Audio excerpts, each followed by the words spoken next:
खुलुमबाय गोजोन फुंबिलिनि बयनिसिमबो गाहाम हामलायनायखौ जासिहरनाय थाबाय आं सिबिरानि ब्रह्म नोंथांमोनखौ एसपि बड' निउस चेनेलाव गासैखौबो बरायबावनाय थाबाय नोंथांमोननि थाखाय आं गोदान मोनसे भिडिअ लानानै फैबावबाय अन्नानै भिडिअखौ जोबजासिम नायलांदो जनायनि दाब दाब जायगाफोराव गोबां बारहुंखा बारनायजों लोगोसे सारअन्थाइ गोग्लैदों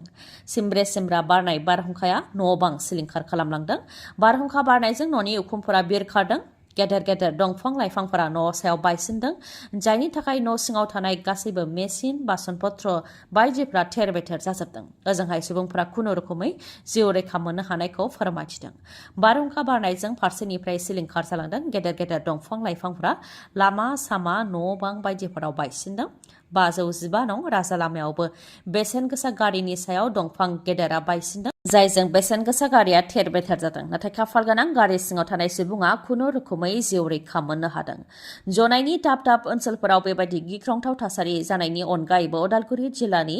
माजगावआवबो बारहुंखानि गिख्रंथाव थासारि गोबारै बारनाय बारहुंखाजों गेदेर गेदेर दंफां लाइफां मोब्लिब खुन्थिया बायदिफ्रा बायनायनि अनगायैबो गय बिफां बायदिफ्राबो बायनानै फारसेनिफ्राय सिलिंखार जादों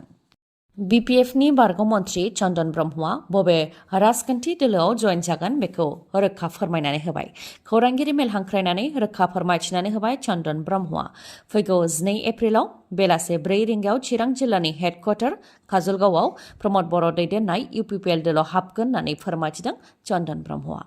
गावजों लोगोसे गुबुन गुबुन राजखान्थि हान्जानि दैदेनगिरिफोर आरो मावथिफोरखौ लोगोआव लाफानानै इउपिपिएल दोलाव हाबगोन होननानैबो रोखा फोरमायथिदों बिथाङा सोरखौबा गाज्रि मोननानै बा सोरखौबा दुखु मोननानै बे थांखिखौ लायाखै बे समनि थिननाय आरो थासारिनि थिननाय होननानै बुंथियो लोगोसे फैबाय थानाय समाव जयैनो गासैबो बिथिङाव जौगानायनि खामानि मावनो थाखाय आरो अराय गोजोननि थाखाय खामानिखौ मावलांगोन होननानैबो बुंथियो इउपिपिएल दोलाव हाबनो थांखि लानायनि सायाव बिथाङा फोरमायथिदों दि इउपिपिएल दोलोखौ गोख्रों खालामनानै माहारि हिसाबै इयुननि थाखाय खामानि मावलांनो थांखिजोंनो इउपिपिएल दोलाव हाबदों ओजोंहाय बारग' मन्थ्रि चन्दन ब्रह्मआ इउपिपिएल दोलोआव हाबोब्ला मा मुलाम्फा जागोन बेनि सायाव प्रमद बर' बिथाङा फोरमायथिदों दोलोआव थांलाय फैलाया जाबाय थायो चन्दन ब्रह्मआ गोलाव सम बिपिएफआव थानानै खामानिखौ मावदोंमोन आरो बेनि सिगां ओनसोलनि जौगानायनि थाखाय आरो मोनथायनि थाखाय सोमावसारदोंमोन बिथांनाव खामानि मावनो हानायनि गुन दं बिथांनि खोथाखौ रायजो राजाफ्रा खोनासङो 2003 मायथाइयाव बिटिसि गोरोबथा जानायाव बिथांनि गेदेर आखाइ दंमोन आरो बिथाङा खामानि मावदोंमोन नाथाय हाग्रामा महिलारिया मानो गाज्रि मोनखो बेखौ मिथिया होननानैबो बुंथियो प्रमद बर'आ दा इउपिपिएल दोलोआव फैनानै खामानि मावगोनखौ मिजिंथियो होननानै बुंथियो आरो दोलोनि गेजेराव सावरायलायनानै चन्दन ब्रह्मनो मोजां बिबान होनाय जागोन होननानैबो फोरमायथियो प्रमद बर'आ बेनि अनगायैबो बिपिएफ दोलोनि सायाव गाग्लोबनानै बुंथिदों दि थांनाय 17 बोसोराव रायजो राजाफ्रा बिपिएफ दोलोनो अननाय होदोंमोन मान सनमान होदोंमोन आरो फोथायदोंमोन नाथाय रायजो राजाफोरखौ थगायबोदों जेबो जौगानायनि खामानि मावाखै नाथाय दा बिचार गोरोबथानि उनाव गोजोन आरो रैखाथि फैबाय होननानै बुंथियो प्रमद बर'आ सोलायनायनि सोरखाराव बेसेबां सोलायनाय फैखो रायजो राजाफ्रा दिनैसिमबो गाव गावनि रां खरसा खालामनानै लामा बानायनानै लानो गोनां जादों चिरां जिल्ला खुंग्रिं भिजिडिसिनि सिङाव थानाय भावरागुरि आरो बाथाबारि गामिनि रायजो राजाफ्रा गावसोरनो गावसोरनि रां बाहायनानै 7 किल'मिटार जानथायसिम लामा बानायनानै लानो गोनां जादों गामिनि रायजो राजाफ्रा फोरमायथिनाय बायदिब्ला लामानि थासारिया जोबोद गाज्रि बे लामाजोंनो हाथाय बाजार देहा फाहामसालि फरायसालि बायदिफोराव थांनो गोनां जायो नाथाय लामा गाज्रिनि थाखाय गोबां जेंना मोननो गोनां जायो लामानि गाज्रि थासारिखौ इएम रनजित बसुमतारी आरो एमएलए जयन्त बसुमतारी बिथांमोनहाबो नुफैबाय आरो बे लामाखौ थाबैनो बानायनानै होनो थाखाय बिथांमोनहा खोथाखौ होलांदोंमोन नाथाय खोथा होनायखौ लाखियाखै जायनि थाखाय रायजो राजाफ्रानो आबाद मावनानै मोननाय रांखौ ज' खालामनानै लामा बानायनानै लानो गोनां जादों होननानै फोरमायथिबावदों दि आबादखौ फाननायावबो लामा गाज्रिनि थाखायनो खम बेसेन मोननो गोनां जायो ससे लामा गाज्रियाव बाननानै बा साइकेलजों नारनानै लांनानै गुबै लामासिम लांनो गोनां जायो जाय गुबै लामाखौ बिपिएफ सोरखारनि समाव बानायदोंमोन बिपिएफ सोरखारनि समाव एसे एनै लामा मोननो हादोंमोन नाथाय दानि सोरखारनिफ्राय गोबां आसा दंमोन होननानैबो फोरमायथिदों जुदि सोरखारा थाबैनो बे लामाखौ बानायनानै होआब्ला बेनि फिननायखौ रायजो राजाफ्रा फैबाय थानाय समाव होगोन होननानैबो बुंथियो गामिनि रायजो राजाफ्रा खाम्फा बरगयारिया सासे जेन्नाय बिजाथि होनानै इउपिपिएल दोलोनिफ्राय अजद होनायनि सायाव खाम्फा बरगयारिया गोख्रों बिजाथि होदों। जायफोर जेन्नाय होनानै अजद होदों बिथांमोनहा 9 खेब जेनदों आरो आं खेबसेल' जेनदों।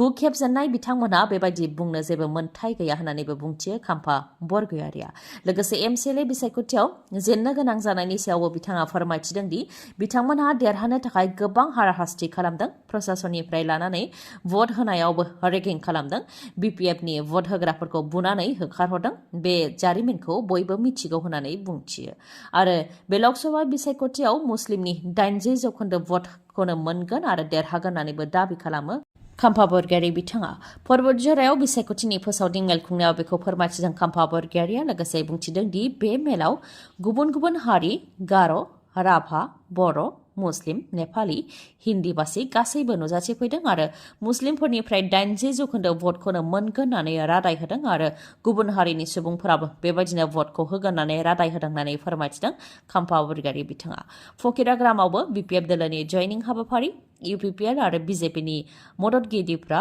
बिपिएफ दोलोआव आखाइ हमफैदों आरो बे जयनिं हाबाफारियाव बाहागो लानानै गोख्रों रावजों सोरखारखौ सोंखारिदों एमएलए रबिराम नार्जारिया। दानि सोरखारा हाग्रायाव थानाय रायजो राजाफोरखौ बेयावनो थानानै संसार जानो थाखाय बुंथिदोंमोन आरो हानि पाट्टा होगोन होननानै बुंथिदोंमोन। नाथाय चिरांनिफ्राय लानानै बिटिसिनि दाब दाब जायगायाव गले गले होस्रांबायसो थादों। जुदि गावनि हानिफ्रायनो होस्रांनायखौ बन्द खालामनोब्ला इउपिपिएल सोरखारखौ बिदाय होनो नांगोन आरो बिपिएफखौ सोरखाराव लाबोनो नांगोन होननानैबो बुंथियो रबिराम नार्जारिया। लोगोसे बुंथिबावदि गोबां आसा खालामनानै सोलायनाय सोरखार लाबोनो थाखाय रायजो राजाफ्रा मदद होदोंमोन, नाथाय दिनै इउपिपिएल आरो बिजेपिनि मावथिफोरनि थासारिया बिपिएफनिफ्रायबो गाज्रिसिन, जायनि थाखाय बिपिएफआ सोरखाराव गैयाब्लाबो बिजेपि आरो इउपिपिएलनि मावथि आरो दैदेनगिरिफ्रा बिपिएफ दोलोआव हाबफैदों होननानै फोरमायथियो बिथाङा। नाव बेलथायनाय बा नाव जाब्रथाय जानायनि खौरांखौ जों गोबां मोनबोदों, नाथाय बे खेबाव मोनसे गिख्रंथाव नाव जाब्रथाय जादों। जाय नाव जाब्रथायजों गासै 94 सुबुंनि जिउ खहा जाबाय आरो 30आ दासिम गोमानानै दङ। कलेरा बेराम जानायनिफ्राय रैखा मोननो थाखाय गुबुन मोनसे दिपआव बारलांनो नावजों थांबाय थानाय समावनो नावा गोदोदों, जायजों दासिम 94 सुबुंनि जिउ खहा जानायखौ रिपर्टआव मोननाय जादों। बे जाथाया मोजाम्बिक हादराव जादों। मोजाम्बिक हादरनि सा ओनसोलाव थानाय नाम्फुला प्रभिन्सनि दिप फारसे गंसे नावजों थांगासिनो दंमोन, जेराव उन्दै गथ'साफोरजों लोगोसे आइजोफोरबो दंफायोमोन। बेयावनो नावा बेलथायनानै 94 सुबुं थैनायखौ रिपर्टआव मोननाय जादों आरो दासिम 30आ गोमानानै दङ। नांनायनि बारा सुबुं दैखांनायनि थाखायनो बे जाब्रथाया जानो मोन्दों होननानैबो रिपर्टआव मोननाय जादों। रिपर्टनि बायदिब्ला थांनाय बोसोर अक्ट'बरनिफ्राय गासै 15,000 कलेरानि केस मोनदोंमोन आरो कलेरा जानायजों 32 सुबुंनि जिउ खहा जादोंमोन। बे कलेरा बेराम गोसारनायनिफ्राय रैखा मोननो थाखायनो गोबां सुबुंफोरा रैखाथिनि थाखाय गुबुन मोनसे दिप फारसे नावजों थांदोंमोन। बे समावनो बे जाब्रथाया जानो मोन्दों। ओजोंहाय मोजाम्बिक हादरनि सोरखारा फोरमायथिनाय बायदिब्ला बिथांमोनहा कलेरा बेराम गोसारनायनि सायाव गोरोन्थि खौरां मोन्दोंमोन, जायनि थाखाय बिथांमोना गावसोरनि जायगाखौ एंगारनानै गुबुन मोनसे दिप फारसे थांनो नाजादोंमोन। बे समावनो बे जाथाया जानो मोन्दों होननानै फोरमायथिदों। गरेस्वराव गिख्रंथाव गोथाङैनो बुथारनो नाजानाय जाथाय। सासे गेलामाल गलादारनि सायाव पेट्रल लुनानै गोथाङैनो सावथारनो नाजानाय जाथाय जादों। गलादारनि मुङा सुखदेब साहा। जाथायनि सायाव फोरमायथिनाय बायदिब्ला फुंनि 5:30 रिंगासोआव सासे सुबुङा थाव बायनो थाखाय गलायाव फैफ्लादोंमोन। बेनि उनाव गलादारा थावखौ सुबाय थानाय समावनो उनथिंजायनिफ्राय पेट्रलखौ लुनानै होदों आरो अर सावनानै होदों। बेनि उनाव गलानि शाटारखौ फांनानै खारलांदों। अर सावनानै होनाय लोगो लोगोनो सुखदेब साहाया होज्रिख्रावनायाव बिथांनि नखरनि सुबुंफोरा फैनानै शाटारखौ बेखेवफैदों आरो बिथांखौ रैखा खालामफैनो हादों। बिथाङा गोब्राब जोखोम जादों आरो बिथांखौ फाहामथायनि थाखाय देहा फाहामसालि फारसेबो थिसननाय जादों। जाथायखौ लानानै अल बिटिआर बेंगलि युवा छात्र फेडारेशनआ गोख्रोङै सोंखारिदों आरो दायनिगिरिखौ जाहाथे थाबैनो हमनानै फासिनि साजा होयो बेनि थाखायबो गोख्रों दाबि दैखांदों आरो जाथायनि सायाव गरेस्वर पुलिस थानायाव गसर होदों बिथांमोनहा। गोजोन्थाव खौरां, रंजालि बैसागुनि थाखाय गोजोन्थाव खौरां। चिरां जिल्ला बिजनीनि बागुरुम्बा टिभि श'रुमा नोंथांमोननि थाखाय गोजोन्थाव खौरां लानानै फैदों।